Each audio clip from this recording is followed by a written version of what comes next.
तो dear student, आप सभी का मैं आज के सेशन में स्वागत करता हूं। आज के सेशन का जो डिस्कशन का बिंदु है वह है परासरण दाब, ओस्मोटिक प्रेशर। तो इसके बारे में मैं आप सभी को एक्सप्लेन करूंगा, इसके बारे में बताऊंगा। तो सबसे पहले इसकी परिभाषा क्या है उसको देखते हैं। वह न्यूनतम दाब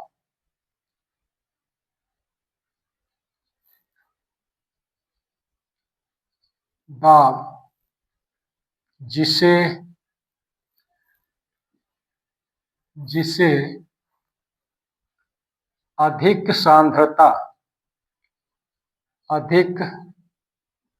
सांद्रता वाले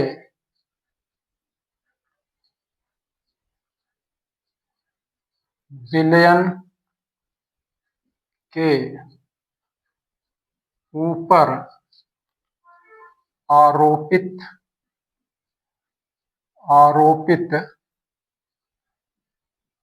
करने पर निम्न सांद्रता वाले विलयन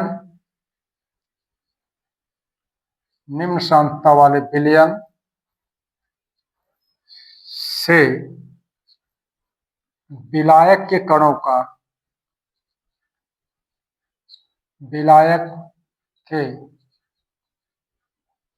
का अर्धपारगम्य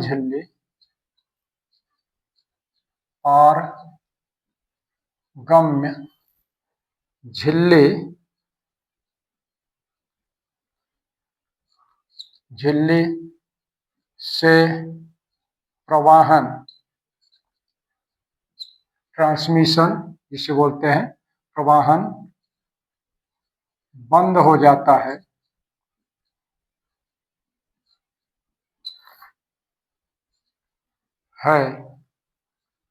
को विलयन का परासरण दाब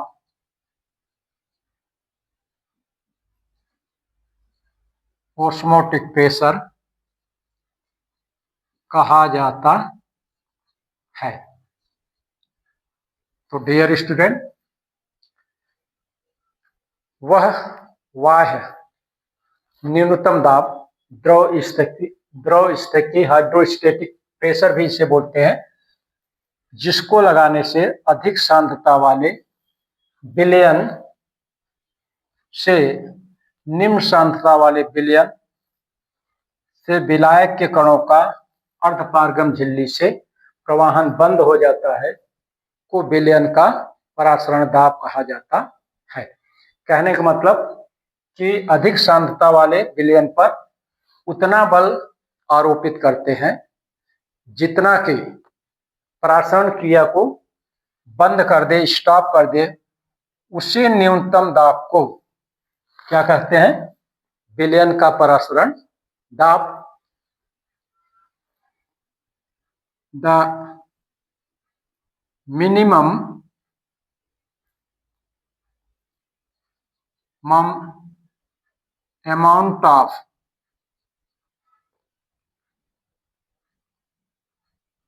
amount of external hydrostatic pressure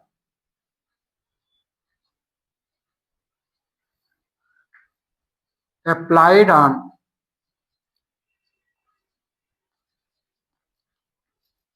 highly concentrated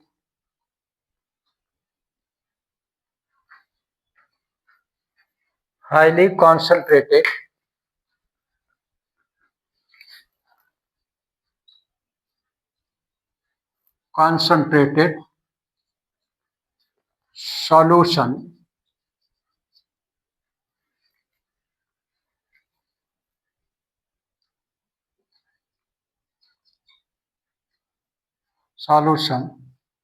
the transmission of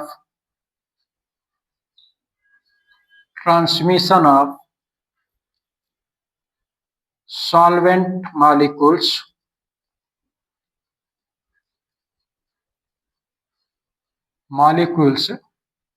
from lower concentration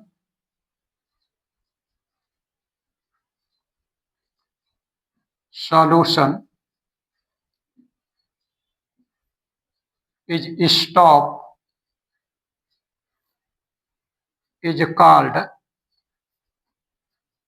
osmotic pressure of solution।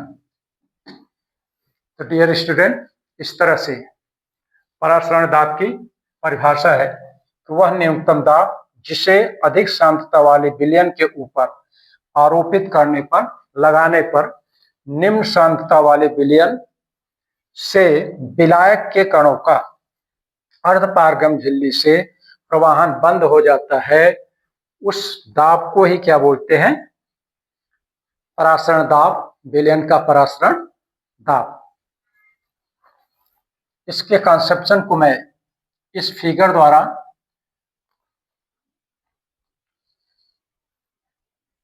Explain करता हूं। मान लीजिए कि ये कंटेनर है,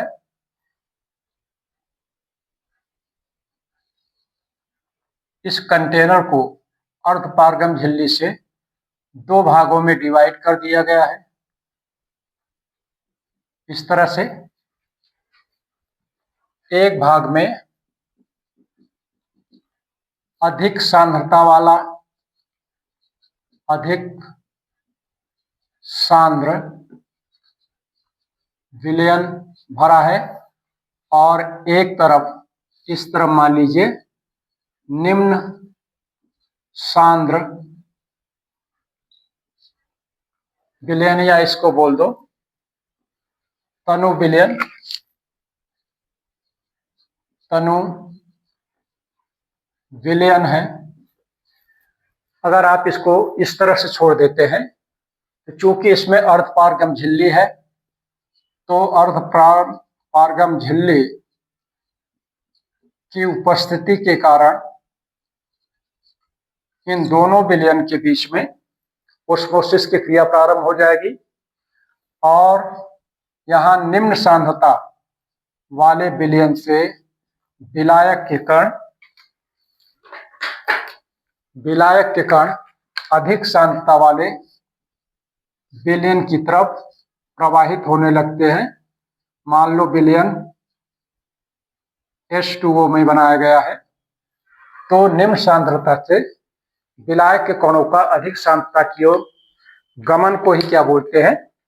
परासरण होने लगेगा। अगर इस परासरण को रोकना चाहते हैं हम आप, तो विलयन पर एक दाब क्रिएट करना पड़ेगा पिस्टन की सहायता से। मान लीजिए कि इसको P दाब लगाने से परासरण की क्रिया बंद हो जाती है, तो इसी P दाब को क्या बोलेंगे? परासरण दाब। इस विलयन का, अधिक सांद्रता वाले विलयन का परासरण दाब कहा जाएगा। तो इस प्रकार परासरण दाब होता है। परासरण दाब सदैव अधिक सांद्रता वाले विलयन की तरफ लगाया जाता है, जिसको लगाने से तनु विलयन से प्रवाहित ट्रांसमिशन होने वाले विलायक के कणों का ट्रांसमिशन बंद हो जाता है। तो जितना दाब लगाया जाता है परासरण की क्रिया को बंद करने के लिए, उसी दाब को क्या बोलते हैं? परासरण दाब। तो इस तरह से परासरण की दाब की परिभाषा है। डियर स्टूडेंट, वान हाफ नामक वैज्ञानिक थे। वान हाफ नामक वैज्ञानिक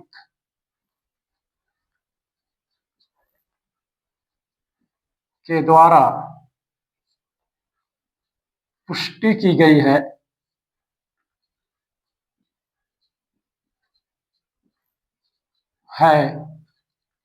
कि अत्यंत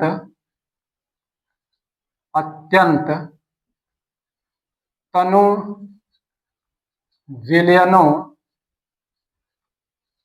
का व्यवहार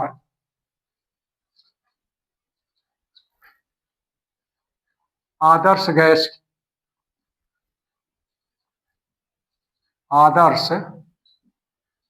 गैस की भांति होता है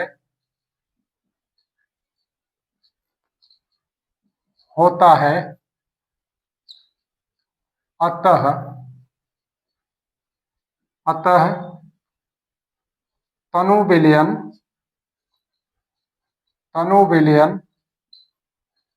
के परासरण दाब पर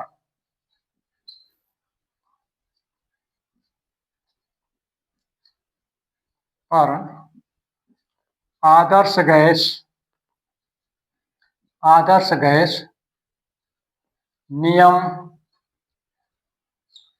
लागू